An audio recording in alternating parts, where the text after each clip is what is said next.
Joining us now, Corey Lewandowski, New York Times bestselling author, Let Trump Be Trump, and also Trump's enemies. And he is now part of the Trump 2020 campaign senior advisor. Hey, Corey, great to have you with us. Good morning, John. Thanks for having me back.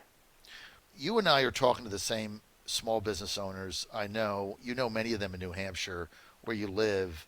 I've got people in Virginia, Maryland, North Carolina calling me up crying on the phone because they're about to lose everything.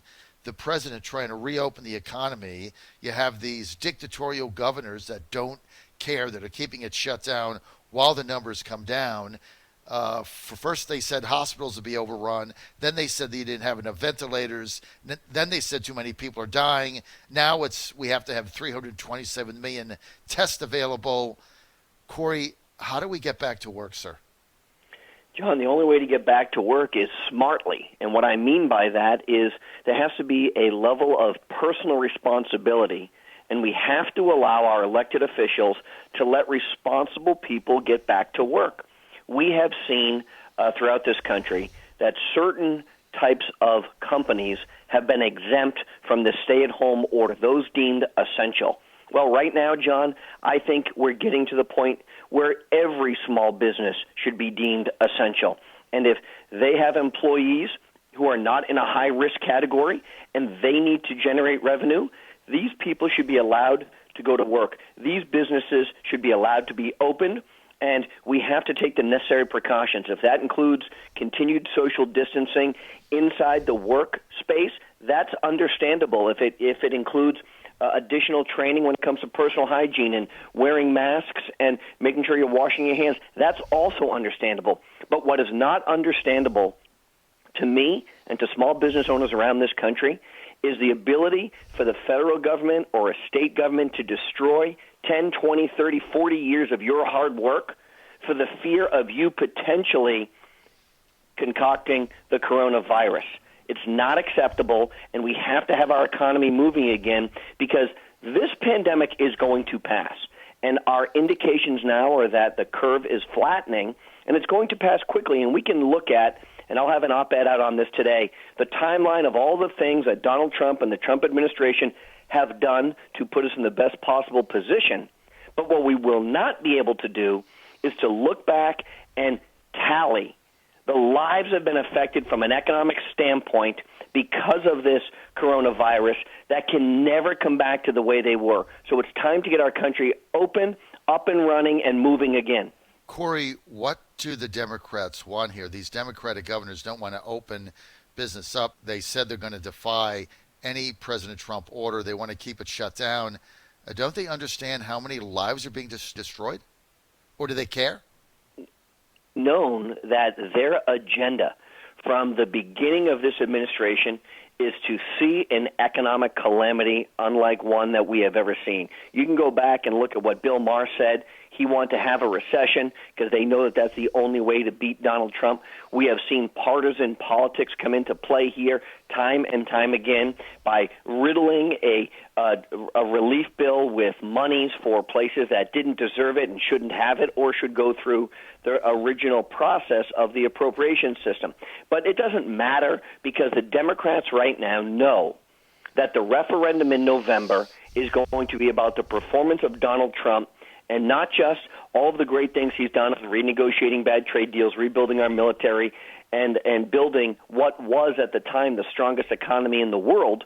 It will now be a referendum on his handling of the coronavirus pandemic and his ability to bring the country back from the brink of what many believe could be a depression if we keep going down this road. We've got almost 17 million unemployment requests in the last 3 weeks alone. That's more than 10% of the workforce.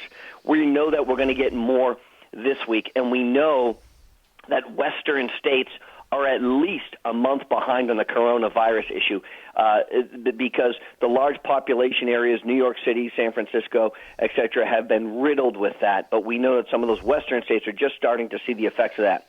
Although I spoke to some friends yesterday down in Louisiana, they believe that they have the issue under control now in New Orleans, which was a hotbed.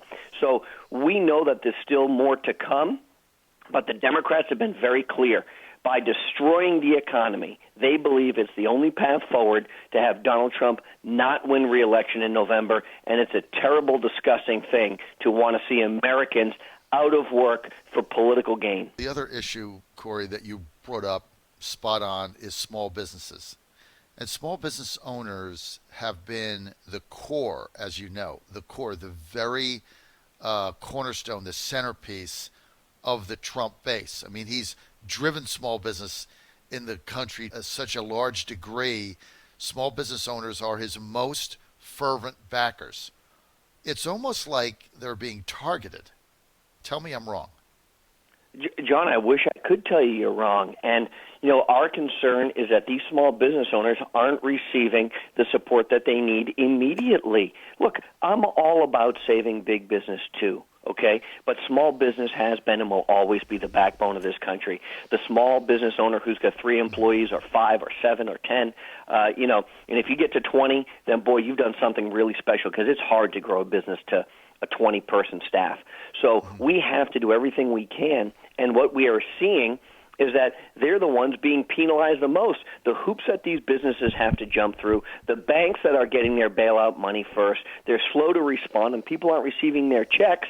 That is a tragedy, and the small business owners deserve better, and we need to do more to help these people. And the fact that there is a potential shortage, and I use that term in parentheses, of money to help small business owners is unfathomable to me when we're learning that some of these large institutions are getting multi-billion-dollar or tens of billions of dollar bailouts from you, the taxpayer, and we're not helping the small business owner. It's incredible to me what is going on right now. The president put a task force together. He's talking about opening up some sectors of the country even before May 1st. Corey, how realistic is that? Well, I think you have to, John. And look, as I've said, it's not a one-size-fits-all approach. And I think if the president, working with the governors, decided that their states are ready to reopen on May 4th, that Monday, it will send a clear indication to the American people that the worst of the coronavirus is behind us. And that, from a mental standpoint, is very important to people. Knowing that there is light at the end of the tunnel, knowing that we've got really 2.5 weeks left of this social distancing, home confinement, if you will, is really important. Look, I know, John, you're in Washington, D.C. I'm still in New Hampshire. I've been here now 5 weeks to the day. Not that I'm counting, and as much as I love my family, it's a trial and tribulation, I think, for everybody to spend that kind of time away. And, you get voted off the island, John. They didn't even want me on the island, I think. So, but the point is, if the special day that the president is saying we're going to have parts of the government back up and running and we're going to try to resume an semblance of normalcy on May 4th, what that does to me is, hey, Corey, you got 3 more weeks, right?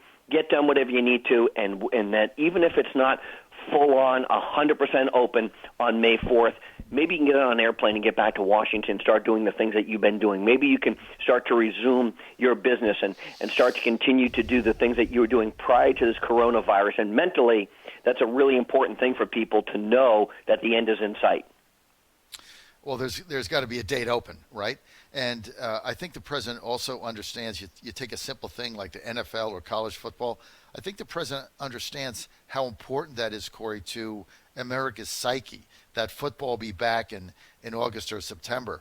But I think if he starts opening up sectors of the country, like immediately, and it's completely open, we might be able to break this logjam that we have. And maybe, I've had a couple people on who suggested that we have a red state revolt, that, maybe it's DeSantis in Florida, maybe it's Abbott in Texas that just says, okay, we're done. We're going to get the kids back to school and open up.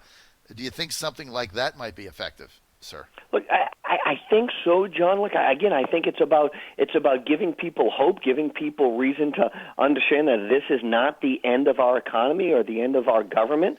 Even if it's on a rolling basis. Look, I am concerned right now that governors are going to make what I think is an easier decision for them, which is no school for anybody for the rest of the school year. I understand, the children and all that, but that puts an exceptional burden on families that have to tend to child care. And I'm not saying that schools aren't, that schools are the child care system, but in two-parent families or single-parent families that have to go to work each day, now that we might have the opportunity to have these businesses reopened, we've got a real problem with schools not being opened. And last night in my little hometown, unfortunately, I sat there and watched the school board meeting where they decided to essentially cancel their kids' April vacation and said, well, look, we don't really need an April vacation. The kids shouldn't just keep working because they're at home, and so there's no reason to take a break from the schools. But you have to think of the burden that it's placing on the families and the caregivers to these people, and I really think returning to normalcy, part of that is giving kids the same routine that they had before, whether that was getting on a bus or having the opportunity to go to their school, walk to their school, have social interaction. That is a very, very important component of returning our country back to normalcy, which is the social interaction that I think a lot of people are missing. Oh my goodness, Corey, you're so spot on. That is why opening up schools, you have nailed it, why it has got to be the centerpiece of going back to work, because a lot of people can't go back to work when the schools are closed because they don't have child care for their kids, coupled with the fact that it's normalcy. Just like you said, it's getting up, getting breakfast, getting on the school bus, going to school, coming home at 3 or 4 p.m. It's going to baseball practice or going to soccer practice or softball practice. That's all part of it. You're on the John Fredericks Radio Network. We're live in Washington, D.C. I'm your Godzilla of the Truth in America. We're with Corey Lewandowski, campaign manager, original campaign manager, Trump 2016, now senior advisor, Trump Pence 2020, New York Times best-selling author, Let Trump Be Trump, Trump's Enemies. You can get it on Amazon. Corey, you're spot on, and I'm hoping that I think it's going to be DeSantis in Florida. I got to tell you now, becoming like my favorite governor of all time, who said the other day, the numbers of children sick from COVID is so minuscule. He says it doesn't make any sense not to be in school, right? Doesn't make any sense. It doesn't make any sense. We also know a couple things, John. We know that children have the lowest risk of dying from COVID because of their immune systems, unless they have a particular problem, right? This disease, this pandemic has disproportionately affected elderly people, as does the flu and influenza historically, right? Because their immune systems are not as strong as children. And so that's number one. But look, the sense of normalcy, John, is very important. Look, my kids now all of a sudden, you know what they want to be doing? They want to be on their electronics all day because that's how they're communicating with their friends, and it drives parents, it drives the parents who live in this house crazy because I don't know if they're actually on their school computers doing work or they're watching a video or they're watching something else. And it's driving me crazy, to be honest with you, and say, well, this is how we're interacting with our friends. I want them to be outside. Look, my boys play football. Looks like the football season is going to be canceled. My daughter and one of my other sons participate in drama and all kinds of school activities. All of those things are now canceled. And that, even when the COVID pandemic has been brought back under control completely, you need those things to return to normalcy. And the kids look forward to it. The parents look forward to it. Look, the social interaction that the parents have at sporting events, John, you know this. Your son plays sports. You get to know those other parents. You get to interact with those people. You get to have conversations, and you get to have a normal life. And while, my transportation costs for going to work have dramatically decreased by about 99.99% because I just walk over to my office now, in my home, the social interaction part is what is going to bring this country back faster than anything else because people want to socialize, people want to engage, and while they will rethink the long-term structure of working from home and teleworking and all of those things, that's one thing. If it was so successful, many, many more companies would have been doing it as opposed to bringing people together because we know people are more productive when they're interacting with each other. Absolutely. Look, you're spot on. My position is now, in looking at this, Corey, is that right now, this COVID-19, it's all about politics now, the coronavirus. Because remember when this started, we were all in favor of the social distancing, stay at home. We understood the 2-week order and the 30-day order because we didn't want to overrun our hospitals. Now, that hasn't happened. Then they changed it from overrunning our healthcare system, which nobody wanted to see happen. Then they changed it to the number of people dying. Well, now those numbers have gone down. Now they're saying we need 350 million tests or something. Every week there's some other reason to keep the economy shut down. So you have to ask yourself, this is not about now people dying or COVID-19. This is about politics, right? And all the Democrats, this is the thing I don't understand. Every Democrat I know wants to keep the economy shut down. Why? One reason now. Beat Trump. Get him out. That's it. I can't think of anything else.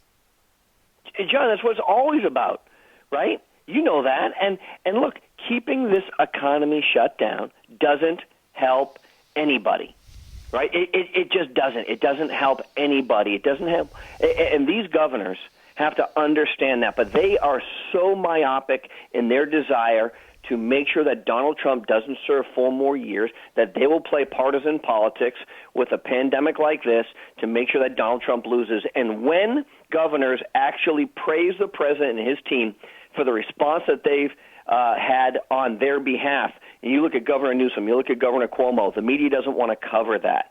And so where we are, John, is the president has a significant authority to start to open the federal government. It's basically a one-person decision. That federal government lies with the President of the United States and his team of advisors who are telling him how best to do that.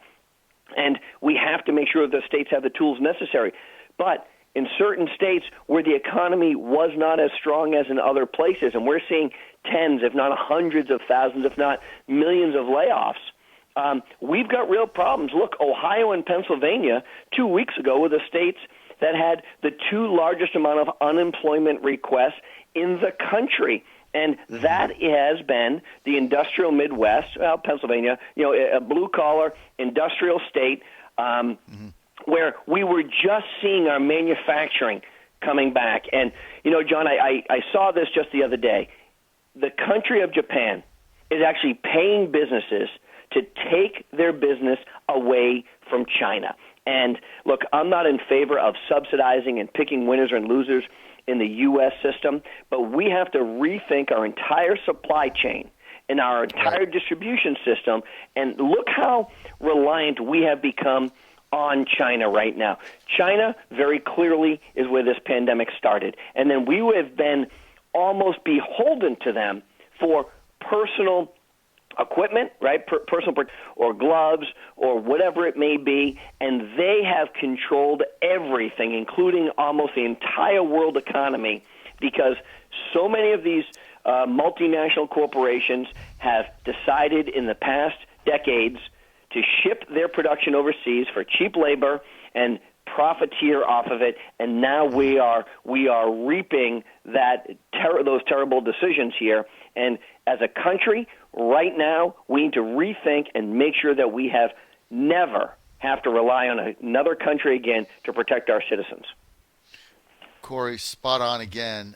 You're so right. Basically, what you've said, so everybody knows it, sum it up. Corey says all small businesses should be essential, open them up, and we should close China. I agree 100%. I'm out of time, but final question. Your senior advisor, Trump Pence 2020, with all this going on, how does Trump win in November?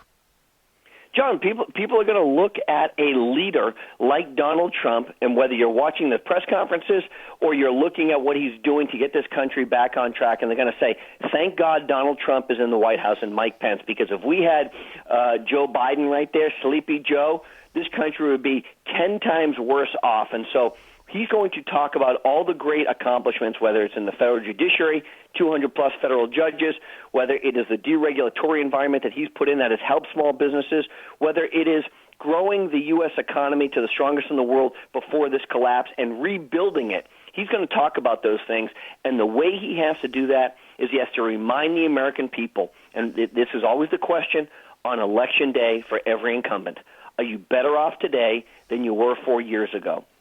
And I think when people go to the ballot box in November of 2020, they're going to see what this president has been able to achieve on their behalf, and they're going to say, you know what? Yes, we are. And no other president, John, none, would have had the guts or the tenacity to call out the WHO and say, you are no longer getting taxpayer money because of the way you handled this crisis, and we're going to hold you accountable.